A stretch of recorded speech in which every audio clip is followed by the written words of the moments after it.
Morning, everybody, and welcome to DR39, Daily Reading 39, Standard of Excellence. It is Monday, September 26th.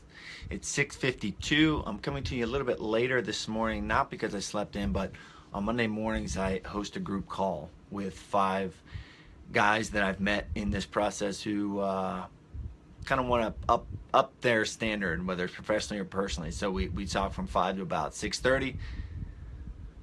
Then I read.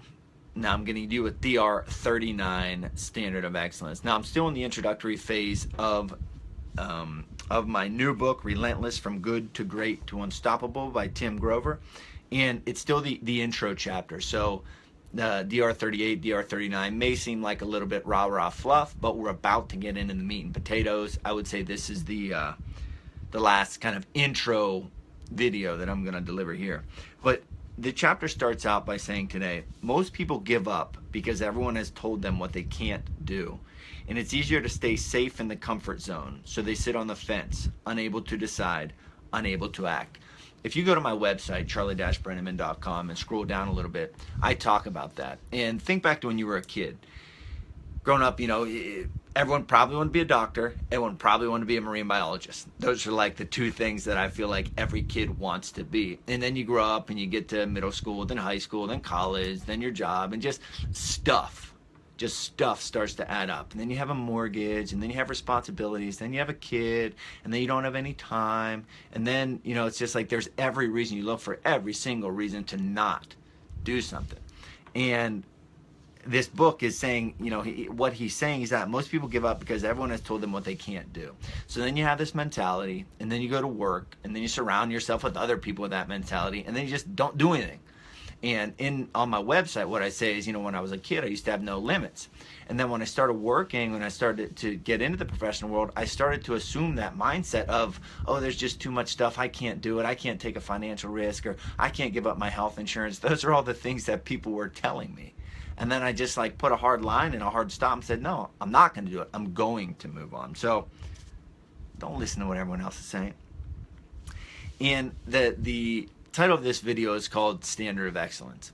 And I believe, my parents instilled in me this standard of excellence. And why I'm so excited about reading this book, he says, everything in this book is about raising your standard of excellence, going beyond what you already know and think, beyond what anyone has tried to teach you. Now, setting that standard of excellence, do I maintain that in every single thing I do? No, because I'm not perfect. But again, it's the pursuit of that standard, it's the pursuit of your goals that I truly believe matters. And I'm saying that after a lifetime of winning and losing. I'm not saying that as a guy on the sidelines who hasn't done anything and is just saying, trying to be, Manny, welcome, trying to make it sound good. No, it's really the pursuit of those goals, the pursuit of that standard of excellence that truly matters. And because most of the people watching this video have some sort of interest in, personal development or I would, whether you're leading yourself or whether you're leading others, I would say, I know we have coaches, I know we have teachers and some administrators who follow us, but it talks about leadership. And I want you to think this, as you go on today, consider this. That's how great teams lose. The leader doesn't show up. It happens in business every day, teaching, coaching, whatever it is. When the boss shows his frustration in meetings or snaps at his employees, he's not confident, he's not cool, he's not on his game, and it comes out in little ways he might think no one else perceives. So as you go on today in your leadership position, again, whether you're a parent, leading your family, whether you're a teacher, leading your students, a coach, leading your athletes, a businessman, leading his employees, consider that. Consider that the energy, the facial expressions, the words, everything is affecting those below you. And whether you think they're paying attention or they're not, they are. Again, my daughter's 3 years old and she can tell you what my favorite store is. She can tell you when I'm going to work out. She was actually mimicking breastfeeding the other day, which was pretty weird. So those people, because my wife is pregnant, or we just had a baby, but those people under you, they're watching you. So be very aware of your actions. And then the last thing I'll leave you with is this.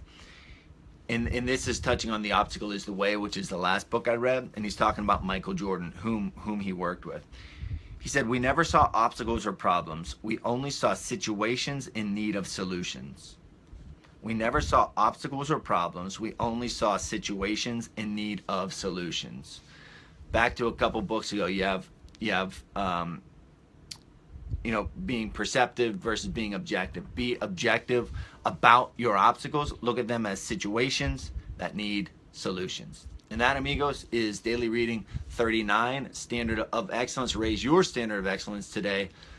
Hop on over to charlie-brenneman.com. Check us out, myself, my co-host Dredd, on A Fighter's Mindset, the Spaniard podcast. As always, I greatly appreciate you watching. Feedback is welcome. Yesterday I talked about feedback and criticism. It's how I receive it. So whether you want to criticize or whether you want to offer feedback, I'm all ears, because I want these to be better for you. So have yourselves a Kick Butt Monday and a Kick Butt week. See you tomorrow.